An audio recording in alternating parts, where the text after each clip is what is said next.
Hi, everyone. Dr. Tom Moorcroft here for you with this episode of the Healing from Lyme Disease Summit.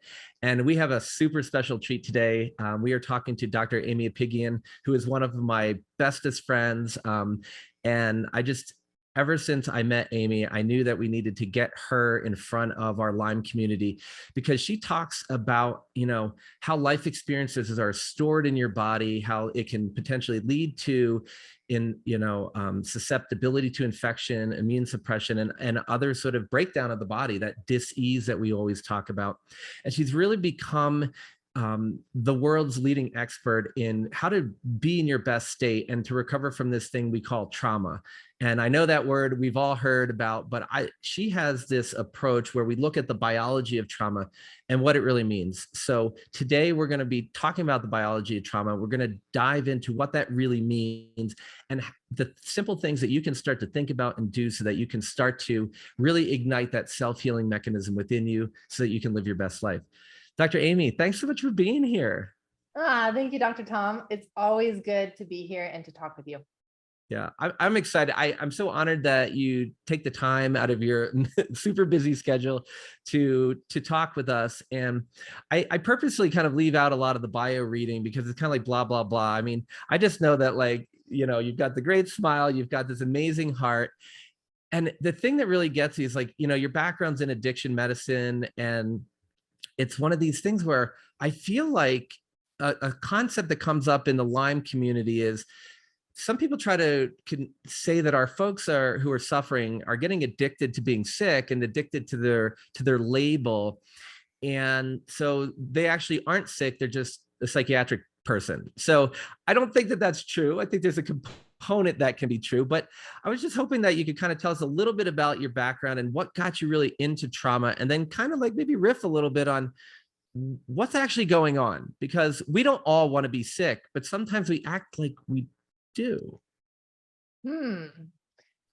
Yeah, I never saw myself going into addiction medicine. I was actually headed into general surgery, and I was in general surgery starting to see a lot of patients who were having body sensations and chronic physical health symptoms that were showing up and didn't have a lot of answers. And very similar to this, where it's like, do you not want to get well? Are you really the problem? Right? Like, are you starting to make stuff up? And I think that as physicians, when we only have a certain number of tools and those tools don't work, that's kind of a tendency that sometimes we can have, is to be like, well, it clearly is not anything wrong with my tools. It clearly is you that's the problem. Exactly. And what happened was that I had adopted a son during medical school. And while I was in general surgery, things kind of unraveled for me personally. And I had thrown myself into learning about attachment and early life experiences to try to help my son. He came into my life when he was 4. I adopted him when he was 5. And he came with a lot of emotions and a lot of behaviors with those emotions. And he was not getting better with time. And so me kind of making that commitment to see him through this and do whatever I could, I learned everything that I could. And it led me down this path of looking at the adverse childhood experiences, things that I had, heard about in medical school, but hadn't studied per se. But now this was my home life. This was my son that we're talking about. And I'm not just looking for information, I'm looking for transformation. And what are the things that are really going to work? I was surrounded by some of the best child therapists, child psychiatrists, and their therapy modalities were not helping him. In fact, they seemed to just be stirring things up. And when I would take him into trauma therapy, he would seem to become more triggered from his traumas rather than it seeming to help resolve things. So it opened my eyes to so many things, Tom, that I never had even thought about before, One thing that I had never thought about was my own childhood and my own life experiences. I never would have looked at my childhood and said, oh, I had trauma. Right. And so when in 2014, I came down with chronic fatigue, autoimmunity. I was overweight, I was depressed, I was anxious, but I was on 2 antidepressants or mood medications already. I was like, wait a second, like all of these things that I'm experiencing in my physical health, I know from my studies are directly associated with these adverse childhood experiences. Why is this me? Why is this my body? If we were talking about my son, I would totally understand. And I would, if it had been my son, Tom, I would have almost probably done what I see a lot of people do and accept that this is just the reality without looking for solutions. Mhm. Being like, well, what can you expect? That was his past, and we're going to just, have to live with it and make the best of it. And when it was not something that I related to from my life experiences, then that piqued my curiosity enough. And it also motivated me because I really wanted to get back on my bike. And my bike is Mm. my place of freedom and peace. And I knew that I had to get back on my bike if I was going to ever be happy. And so that was a big motivation for me to figure out, why is this my body that is having all of these symptoms associated with the adverse childhood experiences? And what I discovered was that we have completely misunderstood trauma. And we have actually labeled much of what we call stress incorrectly. There is so much of what we would call stress, and it's actually trauma. And there is a whole trauma response that happens in the body. And again, many people just think of, oh, trauma and your mind, and you need to rewire your brain, and you need to do all these things with the brain, but not understanding, no, like the body goes through a trauma response. And this was so evident to me when I became an addiction medicine doctor. I mean, talk about living face to face with that trauma, seeing that trauma, walking in the door. Their whole body embodied the weight of their life experiences and, Tom, the coping mechanisms that they were doing to not feel that weight. And when I look at the effects of trauma, not stress, the effects of trauma on the immune system, and one of those patterns being long haul syndromes, whether that's a long haul syndrome from mold, long haul syndrome from Lyme, susceptibility to Lyme, these are all things that are a result of this trauma response happening in the body, and the body not having been able to come out of that. It is still chronically living from a place of trauma. It's so interesting because I mean, so many of these things are what I see in our Lyme patients who walk in, and I should really. I wanted to point out one thing in the beginning. You were like, when you're talking about your son, you said he came with a lot of emotions, and then you almost said another word, but you stopped. And I think that this is so important, everybody. Like the labels that we choose, and I just used one, which is why I'm bringing this up, because I'm going to rewind what I just said, because I hear the word limeys and moldies, and these are just labels that we just reintegrate this into our body and put it even deeper. So Amy stopped and she didn't say emotional baggage, which I felt like you almost did, but you said emotions. And I think it's really critical to understand that even if you did say emotional baggage, you can rewind and say, well, I'm going to say emotion. So I'm going to say a lot of people who come into my office who have experienced Lyme disease and other chronic tick-borne infections, mold, and mast cell activation, you can totally see it in their bodies. Yes.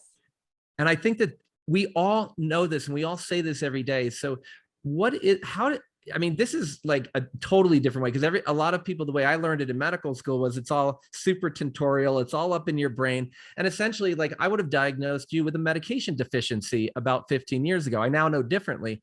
So what is it?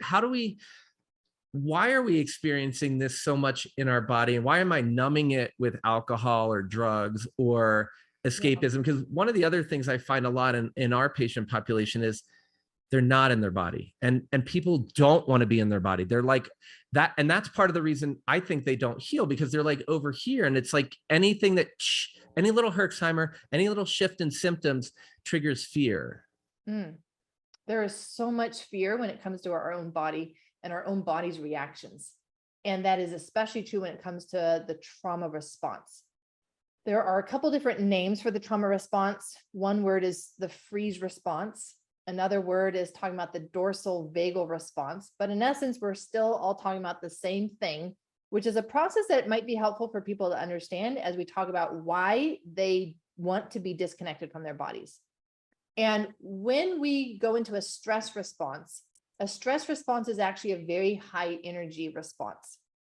And if you can think of, that mom that lifts up the car in order to get her child out from the car that's pinned the child, or you think of these other superhuman actions, that is a stress response, a full-blown stress sympathetic response.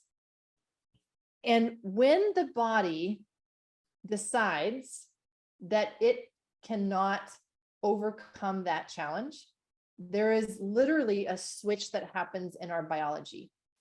And it takes that response from stress, which is all adrenaline, and it runs down the sympathetic chain down our spine. It takes that response and it immediately switches it to what's called the dorsal vagal response, or communicating through the dorsal nucleus of the vagus nerve. And the vagus nerve comes from your brainstem, comes down your throat, down into your digestive system, spreads out across your stomach into the very tips into your pelvis. And it runs all of your vital organs. Your vagus nerve runs your lungs, runs your heart. It runs your digestive system. It runs you and your machinery called your body in order to keep you alive. And what happens is that when that switch happens, and now the body is going into a trauma response, the whole body shuts down. And everything from our metabolism shuts down. Our digestive system shuts down. Our heart rate slows down. Our breathing slows down. And it almost is like your body's going into a place of hibernation. It's shutting down because it thinks that, well, the best way for me to survive this situation now is for me to just try to ride it out. And in order to ride it out, I cannot expend any excess energy. Every little ounce of energy I need to conserve. And so it holds on to everything. It holds on to inflammation. It holds on to water. It holds on to calories and to fat. It holds on to everything because it is in this place of, I can't let go. It's not safe to let go. I need every possible resource that I have. So this trauma response is a whole body response, and it is extremely uncomfortable because we go from fighting for ourselves, which we all love to feel that, right? Like we love to feel like we are fighting for ourselves. and we love to feel that aliveness, and we love to feel that adrenaline. And when we go into that trauma response, when our body experiences that shift into the trauma response, what we feel is heaviness. And there are certain thoughts that come with being in the trauma response. The thoughts don't cause the trauma response. The thoughts come as a result of the body going into a trauma response. And some of those thoughts are oftentimes around this idea of, I don't care. Do whatever you want. I don't care. And it's not that I really don't care, because I cared in the stress response. Ooh, I cared a big deal in the stress response. Right. But now I don't have the energy to care. So kids, run around the house, do whatever you want. I'm just going to sit here on the couch with my feet up, drink that extra glass of wine, turn on a movie, pull out my phone, get on social media, scroll mindlessly, anything to conserve energy, but to also be disconnected from what I'm feeling happening in my body. And that disconnect is always part of the trauma response. And so, and this is what I really learned in my years as an addiction medicine physician, is that as people come out of that disconnect, Tom, they start to feel feelings, that awful word feelings, they start to feel. And if we were talking about a diabetic who had started to have neuropathy and we started them on blood sugar control and a better diet and out walking. And guess what? Their nerves start waking up and they start feeling their feet again. Well, what is it that they feel? They Pain. feel the pins and needles. They feel the pain. Now, for me and for the diabetic, of course, like we're celebrating. Why? Because you can feel your feet again, right? Like we know that we're on that path towards healing. But someone who has been in a trauma response, and there is a numbing effect that comes with that trauma response. That's one of the benefits that it gives us, is that it numbs physical pain, emotional pain. It numbs us a bit. And so as we come out of that disconnected, numbed out feeling, we start to feel all of the fear, all of the anxiety, all of the terror that put us into that place of overwhelm. And it is extremely uncomfortable. And so that is one stage at which many people get stuck. And in that sense, it can look like they choose to stay sick, because getting better involves starting to feel again. And that is a very uncomfortable place if you don't have the right tools.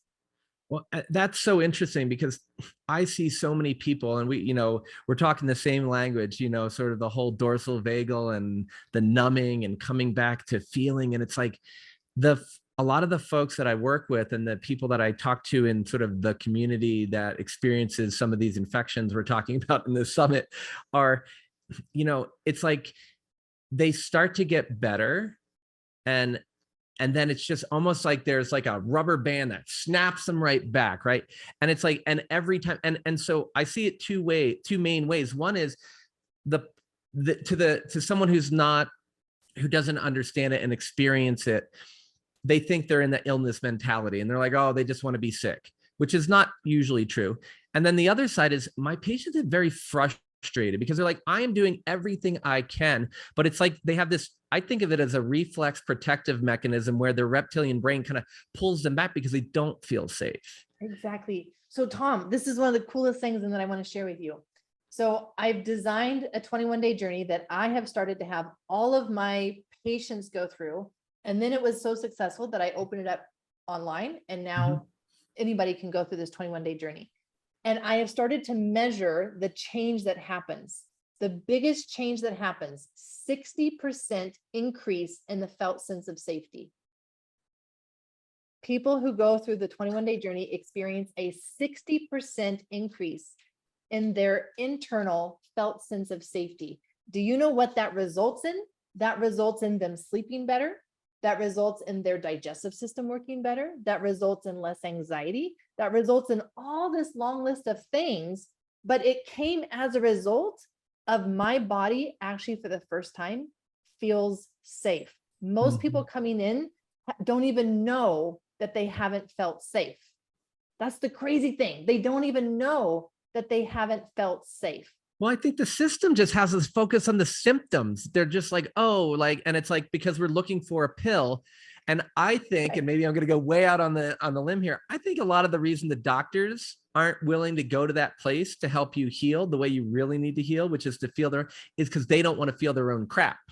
And I know how the best doctors I've met, you just described your sort of experience of emotional trauma and of the chronic fatigue and the overwhelm. Lyme, babesia, heavy metal toxicity. I was in the same place. They originally, like every single psychiatric medication you could come up with didn't work, but no one was willing to just say, let's kind of take a look at it. So, I mean, like the safety and getting, what do we do? I mean, obviously, like we should just go do a 21-day journey with you, obviously. But I mean, like, what are the things, like how do we know that we need to actually start to get back in our body? Because I think that a lot of us are just kind of walking around and we're just like, even know. Right. And we're scared, and like but I think there's like the scared that we know, and then there's this scared you're talking about, because like I'm scared of Lyme disease, say, and I'm scared of my joint pain, and a lot of people are afraid their brain's never going to come back on. But what you just said is that's not the thing I need to be focused on to begin with. No, not at all. Not at all. And when we focus on that, we're always going to miss the mark, because that's just the downstream effect. We've got to go to the root cause. And for so many people, and I'm going to say for everyone with a chronic health condition, the true root cause is a true lack of a felt sense of safety. Because the nervous system drives our health.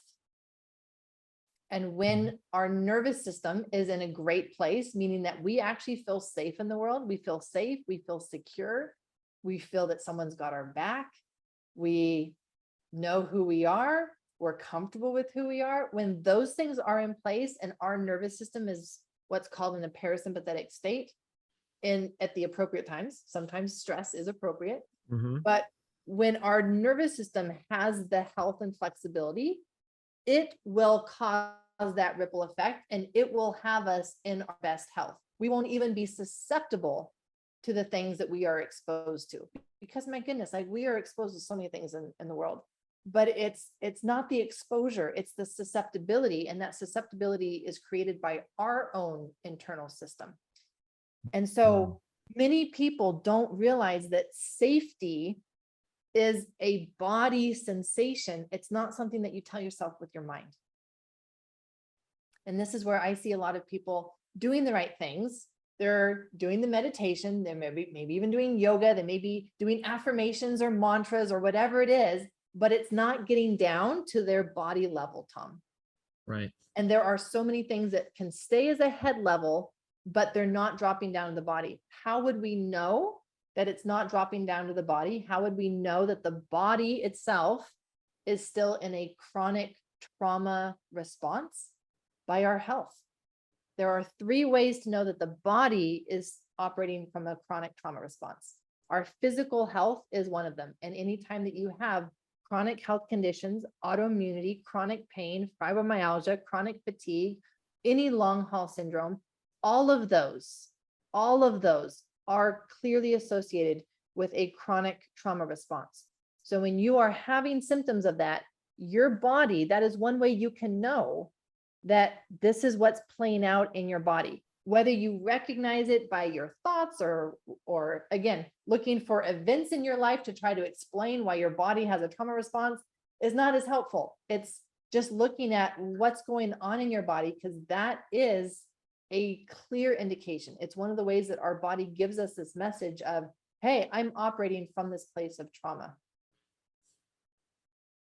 It just, so much of this is exactly what the reason I wanted to have this conversation, and really what our whole summit is about, is saying, hey guys, you have so much control over this.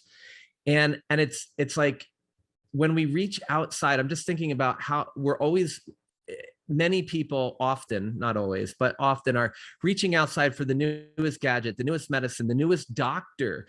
Oh, my friend said on the outside. I'm like, but I don't usually have people come to me and say, when I really felt into my body and I did the practice that was allowed me to ground into myself and have that experience, that just doesn't come across my doorstep. No, and it's been really hard for me to see some of the language that has developed around some of the different spaces around this word suffering.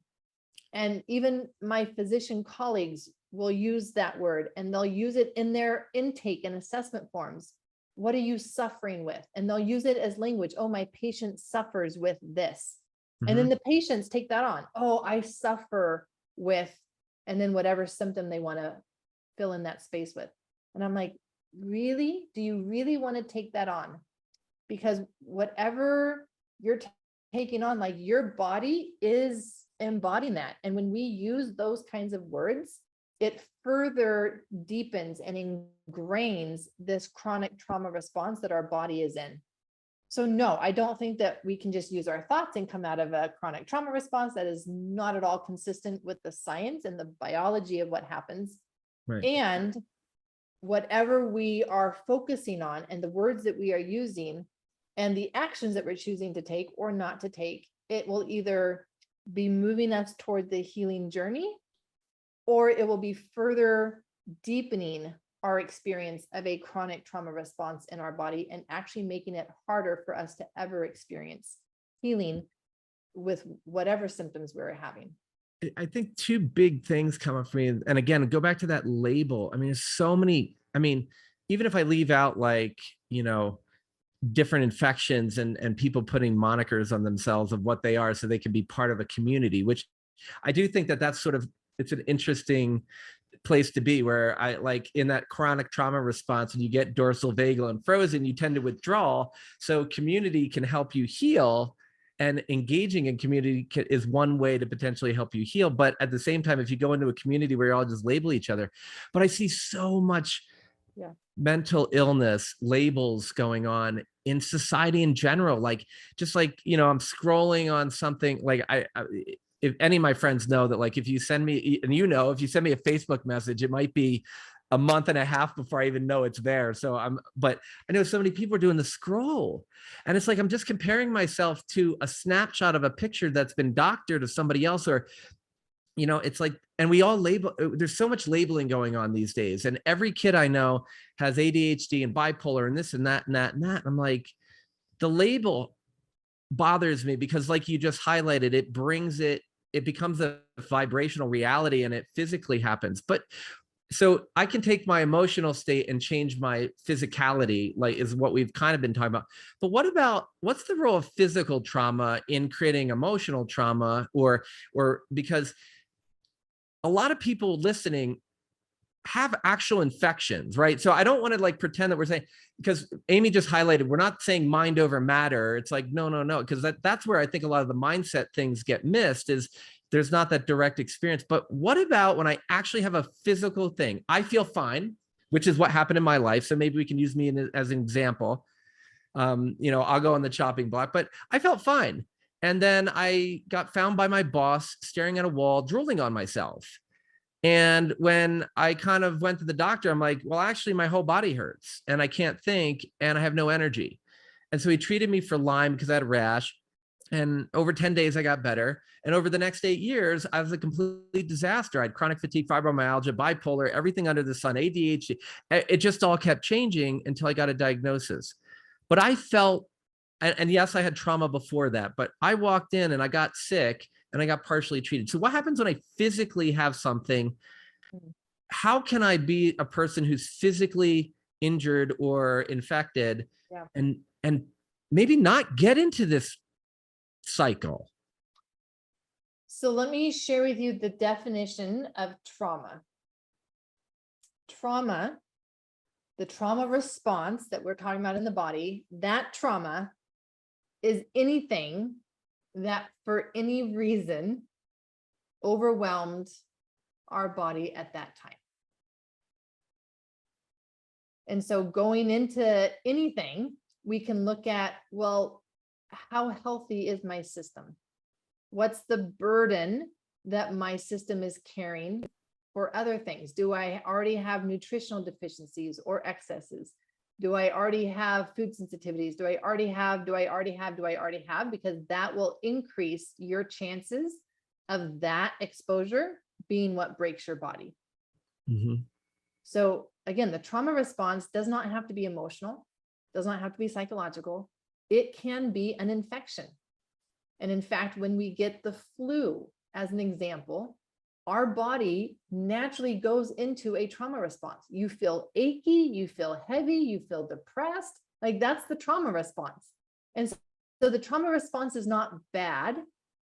It is, and maybe it just needs to be given a new name, because it's just the body's natural response to being overwhelmed. And I need to kind of shut down, withdraw, and conserve my energy until my reserves are built back up, that I can come back out again. And so sometimes it is a Lyme infection or a mold exposure that breaks our body and is that final thing that causes this chronic trauma response in our body. It does not have to be an emotional situation or a psychological trauma. It can still be an infection that causes a chronic trauma response in the body, that the body, it's like, it's never the same after that, right? Like for you, it was 8 years, right? Like it was what catapulted your body into that trauma response. And it took a long time to figure out all the pieces that you needed get you on your healing journey and be able to pull your body out of the chronic trauma response. So a lot of us, it's interesting. I feel like the flu is obviously a very good example, because so many people talk about the flu and it's like they describe the symptoms and they're normal symptoms of flu. And I think about Lyme disease, which is often, I mean, in the basic literature, talked about as summer flu. Mm. Yet when you get Lyme symptoms, very commonly people are like, I'm not supposed to have these. Whereas like with flu, you're like, I have the flu and I don't want to have the flu, but this is actually normal. Right. I mean, is this the place it starts? Very much so. I mean, and that starts the shaming and the disconnecting from the body and the not wanting to be in my body. I don't want this to be my body. I don't want my body to feel this way. I reject this, rather than getting curious, leaning into it and being like, what's going on that my body would be having this kind of response, this experience? What does it need? And that's where we start this huge disconnect of hating our body, not giving it anything, denying it, Blaming it. blaming it, malnourishing it, rather than being able to get curious and learn a lot of lessons and have a much shorter path to healing when we can figure out what it needs based on why is it even having this kind of response. So interesting, because when I talk about my healing journey, I tell the story of it took 8 years till I met the doctors who actually could tell me what was going on. But about 6 years in, I was like, no, this ain't the way it's going to stay. But I didn't have the tools in front of me. But then I started doing a yoga practice by a coincidence, or someone handed me a DVD. And I just explored it. And I was like, this yoga is not right. But something about the movement was changed. Let me go back to the original, like from India. And what I realized is that my mind, as I got more into my body and my breath, my mind calmed down. It wasn't like I calmed my mind down. I mean, you know me, calming my mind down is like kind of like, but it's interesting as you say this. It was like I learned the lesson, by just being open to the opportunity in front of me, because I didn't have a resource like you to help guide me at that time. But it was like the more and more and more I came into my physical body got better. Right. Kind of my mental emotional state got better. And then lo and behold, I had reserves, I was asleep, and all those things that you talked about earlier started to happen. So one of the main differences between stress and trauma, Tom, is that movement piece. And so what was also critically helpful for helping your body come out of that was the actual movement. So in the stress response, it's all about movement. It's all about taking action. It's all about taking action. It is not about thinking about a problem. It's about taking action on the problem. That is the stress response. And so anytime that we notice that we are not taking action in our life, we are in a trauma response. So even if the thoughts are going on the hamster wheel and we think that we feel anxious, if we're not actually taking action, we're not in the stress response. We are in a trauma response. And so one of the crucial elements of coming out of this trauma response is getting back into movement of our body. It's one of the ways in which the somatic work is so powerful. Somatic work just refers to like working with the tissues, because when we move our muscles, guess what runs our muscles? Our nervous system. Mm-hmm. And so that movement is actually one of the avenues that we can work with our nervous system, where this trauma, where this charge has been stuck, and just opening up that freedom with the movement starts for many that healing process. So I'm not at all surprised that yoga was what started to open up that for you through the movement. It's really quite cool, because I mean, I tell the story all the time and I know the pieces of it and I get it, but it's like, even like, I feel like the next time I tell the story, I have a different sort of perspective on the words, because everything you're saying are things that kind of like totally resonate with me. And I think that that's one of the things that I love about your messages. everyone that I've ever referred over to you and anyone who's listened to an interview with you is like, they totally resonate with it because you're speaking truth of how our biology actually works and how our physicality is. And I think, to me also, when you talk about movement and taking action, how empowering, right? So today, everyone listening can do one thing where they move their body slightly more than yesterday, because Or to take one action to solve that problem in your life. so good. I love it. Amy, I mean, this is just like a miracle. And that's why I wanted to invite you. I love this conversation. And everyone, as you know, like, my whole goal with the summit is not just to provide you with the best medical information, because medical kind of is another label, and it tends to be research-based medicines and herbs that you take and detox and gadgets. I want to give you the tools to actually find out what's holding you back so you can move forward and live your best life. And I kind of want to close, Amy. I'm going to say one thing that we talked about a week ago, and then I would love for you to maybe have the last word, and then also close out with letting people know where they can find you. And I will make sure that on our summit resource page that we'll have all the direct links to you, so it's nice and easy, so nobody has to write anything down. But the thing is, we were talking, and one of the things, my personal mission is, I want you all to live your most amazing life right now. I don't want you to wait till you're better, because then it ain't ever going to happen. And Amy said this amazing thing is that, the healing is in the living, right? So we're not going to heal and then do the living. We start living now, take that one extra step, and that's how you start to heal. So yeah, Amy, what do you got to close us out today? My message is one of hope and empowerment. And when the trauma response hits our bodies, that is what it takes from us. It takes away our hope, and it takes away that sense of empowerment. And so coming back to just taking action. It's really easy to get overwhelmed with a lot of action. And so we don't want to do that. When we recognize that our body has been in a chronic trauma response, we just look for one action today that I can take to, again, solve that problem, or make one more step towards experimenting with my health and my main health challenge at the moment, or my sleep, or whatever it is. But take one action every day, and you will start to notice that movement coming back into your body and your life. And then, along with a lot of other trauma tools, of course. People can find me over at traumahealingaccelerated.com. And as Tom mentioned, I run a 21-day journey. And that is really the starting place for learning how to safely connect with your body again after we've been disconnected. We're having health symptoms, and yet we don't want this to be the rest of our life. I'm so grateful to have you here, Amy, and I just appreciate you coming to share your message of hope. One of my friends back in the day said, like, she's a hope dealer.